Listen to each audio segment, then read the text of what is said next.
चलो आज हम वेन आरेख के बारे में पढ़ेंगे। वेन आरेख में क्या है कि इसमें व्यक्तियों या वस्तुओं की गुणों का अध्ययन किया जाता है। किसका अध्ययन?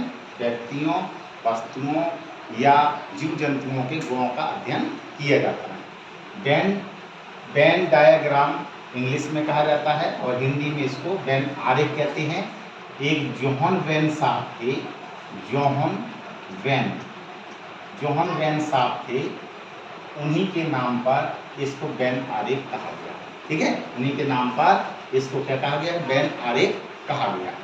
जोहन वेन साहब ने ये बताया कि हमें किसी भी व्यक्तियों या वस्तुओं के गुणों का अध्ययन करना है। गुणों का कैसा अध्ययन करना है? तुलनात्मक अध्ययन। गुणों का कैसा अध्ययन करना है? तुलनात्मक।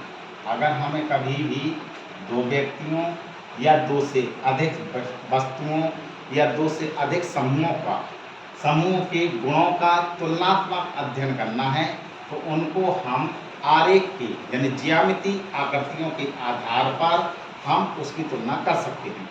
हमें कभी भी ज्यामितीय आकृतियों के अलावा सारणी विधि से हल करने की जरूरत नहीं पड़ेगी। ऐसा वेन साहब ने, जो जोहन वेन साहब थे, उन्होंने ऐसा कहा हुआ था। उन्होंने कहा कि हमें किसी भी व्यक्ति या वस्तुओं के गुणों का अगर तुलनात्मक अध्ययन करना है तो हमें सिर्फ ज्यामितीय आकृतियों के आधार पर ही इनका अध्ययन कर सकते हैं। लेकिन उन्होंने कहा ज्यामितीय आकृतियों में आप सर्कल भी ले सकते हैं, ट्रायंगल भी यूज कर सकते हैं, आप वर्ग भी यूज कर सकते हैं, कुछ भी यूज कर सकते हो। लेकिन उन्होंने ये कतई भी नहीं कहा था कि आप इनको सर्कल का ही यूज करो या ट्रायंगल का यूज करो या वर्ग का यूज करो या आप आयत का यूज करो।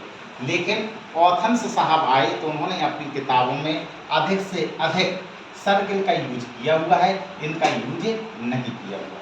ठीक है, तो जोहन वेन साहब ने कहा कि यदि हमें वेन आरेख से किसी के भी गुणों का अध्ययन, तुलनात्मक अध्ययन करना है तो उनको सिर्फ हम 10 चित्रों के माध्यम से ही, वैसे तो 11 चित्र होते हैं लेकिन 10 चित्रों के माध्यम से हम उस समूह के गुणों का तुलनात्मक अध्ययन हम कर सकते हैं। जोहन वेन साहब ने ये कहा कि हम किसी भी व्यक्ति, दो या दो से अधिक व्यक्तियों या समूहों या वस्तुओं के समूहों को अगर उनके गुणों का तुलनात्मक अध्ययन करना है तो हम वेन डायग्राम के माध्यम से उनके गुणों का अध्ययन कर सकते हैं। लेकिन उनका अध्ययन करने के लिए जोहन वेन साहब ने बताया कि इनके लिए 11 चित्रों के माध्यम से ही हम उनका अध्ययन कर सकते हैं। यहाँ पर मैंने मात्र आपको 10 चित्र ही बताए हुए हैं। जो 11वें नंबर का चित्र होता है वो भाषा के आधार पर चित्र बनता है, उसको हम आगे आपको बताएंगे। ठीक है, तो ये आपके 10 चित्र हैं, इनको बता दीजिए। जो सबसे ज़्यादा यूज होने वाले चित्र होते हैं वो पहला चित्र ए होता है और दूसरे नंबर का चित्र ए होता है, तीसरा ए होता है। जहाँ पर भी ऐसा चित्र आ जाए तो इसका मतलब है सभी, इसका मतलब है कि ये चित्र जो है वो इसमें समाहित है और ये चित्र जो है वो इसमें समाहित है। अगर ऐसा लिखा हो तो इसका मतलब है तीनों ही अलग अलग। अगर ऐसा है तो इसका मतलब है इसका कुछ भाग इसमें सम्मिलित है, इसका कुछ भाग इसमें सम्मिलित है। ठीक है, तो इसका मतलब होता है कुछ। यदि कुछ शब्द आ जाए तो समझो आपको इसका यूज करना। यदि ए आ जाए इसका मतलब है ये तो बेटा सभी का प्रसारी का भाग होता है, सबसे बड़ा भाग होता है। ये सबसे बड़ा भाग है, क्या है? सबसे बड़ा भाग। और ये बेटा इसके ही दो भाग, ये दो अलग अलग भाग होते हैं। ये सबसे बड़ा भाग है लेकिन इसके ही दो भाग, ये दो अंडे होते हैं। इनको हम क्या कहते हैं? अलग अलग भाग। यदि इसमें बेटा बीच में कटी हुई डंडी आ जाती है तो इसको हम कहते हैं कुछ वाला भाग। ठीक है, तो ये 4 चित्र ही सबसे ज़्यादा यूज होते हैं। मैं डायरेक्ट आपको सवाल के माध्यम से वेन डायग्राम को समझाता हूँ। जैसे कि मान लीजिए सपोज दैट आपको एग्जाम्पल दिया गया कि एक लिखा हुआ है बेटा, अगर मान लीजिए कि एक आपको प्रश्न ऐसा लिखा हुआ है, एक में लिखा हुआ है ग्रह और एक में लिखा हुआ है बेटा सूर्य और एक में बेटा लिखा है चंद्रमा, और आपसे कहा गया कि उचित वेन डायग्राम के माध्यम से इनको प्रदर्शित कीजिए। आपको बेटा हमेशा विकल्पों में 4 विकल्प ही दिए जाएंगे। यदि 4 चित्र के अतिरिक्त आपको 5 या 6 विकल्प दिए जाते हैं तो आपके उत्तर 1 से अधिक भी आ सकते हैं। लेकिन अगर बेटा आपके 4 ही विकल्प होंगे तो आपको उन 4 विकल्पों में से ही छांटना होता है कि कौन सा उचित वेन डायग्राम बना हुआ है। जैसे बेटा आपको ये लिखा हुआ है, एक ग्रह लिखा हुआ है, एक सूर्य लिखा है और चंद्रमा लिखा है, और आपको कहा गया कि उचित वेन डायग्राम से इसको प्रदर्शित कीजिए। तो देखिए बेटा, आप देख रहे होंगे कि ग्रह एक अलग चीज है, एक ग्रह ही होता है। सूर्य जोन है बेटा, वो सूर्य जोन होता है, वो तारा होता है। सूर्य क्या होता है? तारा। और ग्रह जोन होता है वो ग्रह ही होता है। और चंद्रमा जोन होता है बेटा, वो उपग्रह है। चंद्रमा जोन होता है वो क्या होता है? उपग्रह होता है। ग्रह ग्रह ही होता है, सूर्य क्या होता है? तारा होता है, चंद्रमा क्या होता है? उपग्रह होता है। इसका मतलब है इन तीनों का एक दूसरे से कोई भी भौगोलिक स्थिति से संबंध नहीं है। अर्थात इसके लिए चित्र बेटा ए बनेगा, इसके लिए चित्र बेटा ए बनेगा, और इसके लिए बेटा चित्र ए बनेगा। इसका मतलब कौन सा चित्र सेटिस्फाइड करेगा?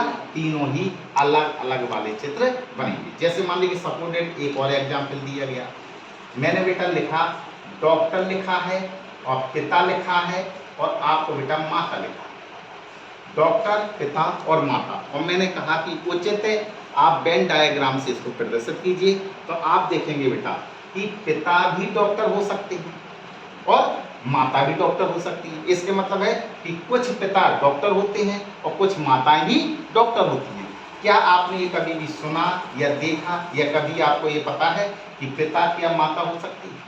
पिता कभी भी माता नहीं हो सकती और माता कभी भी पिता नहीं हो सकती। लेकिन पिता डॉक्टर हो सकता है, माता भी डॉक्टर हो सकती है। इसका मतलब है कि डॉक्टर को बेटा मैंने बीच में ले लिया, और इसको बेटा मैंने क्या कह दिया? इसको मैंने लिख दिया पिता। इसका मतलब है कि कुछ पिता डॉक्टर हैं, कुछ पिता क्या है?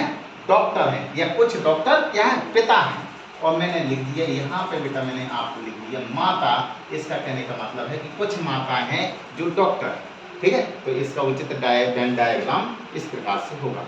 एग्जाम्पल आपको लिया, मैंने लिखा हुआ है राजा लिखा है, और एक बेटा मैंने पिता लिखा है, और एक बेटा मैंने माँ लिखा है, ठीक है। माँ या माता कुछ भी शब्द आ सकता है। और तुमसे कहा गया कि उचित वेन डायग्राम, आप उचित वेन डायग्राम का चित्र या आरेख चित्र बनाइए। तो आप क्या करेंगे? आप देख रहे होंगे बेटा कि कभी भी पिता, पिता तो माँ कभी हो ही नहीं सकता, और माँ कभी भी पिता हो नहीं सकती। इसका मतलब है पिता का संपर्क माँ से कभी नहीं हो सकता।